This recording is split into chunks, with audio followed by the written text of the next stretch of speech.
தமிழகத்தில் நடக்கும் கொலை, தற்கொலை, பாலியல் அத்துமீறல்கள் பின்னணியில் கந்துவட்டி பிரச்சனையும் புதைந்திருக்கும் அதிர்ச்சி தற்போது அம்பலமாகியிருக்கிறது. கந்துவட்டி பிரச்சனையில் அதிகம் பாதிக்கப்பட்ட மாவட்டங்களில் ஒன்றாக தேனியும் இருக்கிறது.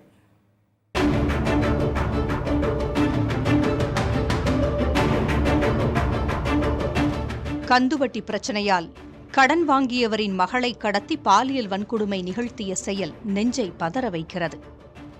பெரியகுளம் பகுதியைச் சேர்ந்த ஒருவர் கடன் வாங்கிய நிலையில் கடன் கொடுத்த கும்பல் 19 வயது மகளை கடத்தியது. காரில் பாலியல் வன்கொடுமை செய்ததாக குற்றச்சாட்டு எழுந்தது. இது தொடர்பான புகாரின் பேரில் 5 பேர் மீது வழக்கு பதிவு செய்யப்பட்டுள்ளது. இதுகுறித்த விசாரணை அறிக்கை தாக்கல் செய்யப்பட்டிருக்கும் நிலையில் வழக்கு நீதிமன்றத்தில் உள்ளது. கூடலூர் பகுதியைச் சேர்ந்த ஒருவர் வாங்கிய கடனுக்காக அவரது மனைவிக்கு மிரட்டல் விடுக்கப்பட்டது. வீடு வரை சென்று மிரட்டியதால் அவமானமுற்ற அந்த இளம்பெண் தூக்கிட்டு தற்கொலை செய்து கொண்டார்.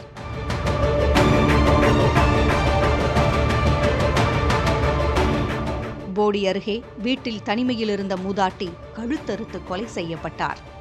இது தொடர்பாக இளைஞர் ஒருவர் கைது செய்யப்பட்ட நிலையில் இதிலும் கந்துவட்டி பிரச்சினை இருப்பதாக விசாரணையில் தெரிய வந்திருக்கிறது.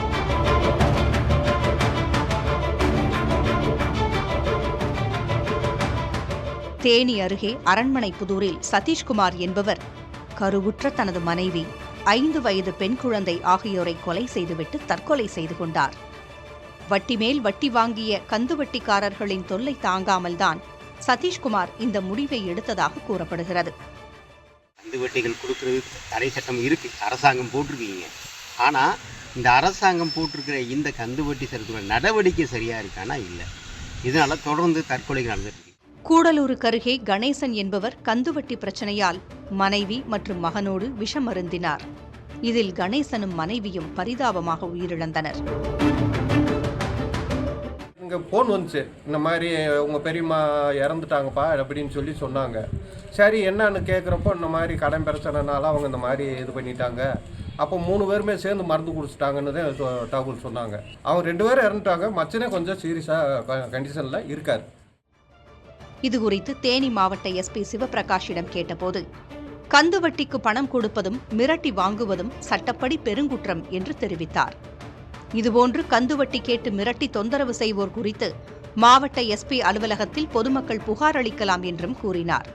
புகார்கள் உறுதியானால் கந்துவட்டிக்காரர்கள் மீது கடும் நடவடிக்கை பாயும் என்றும் எச்சரித்திருக்கிறார்.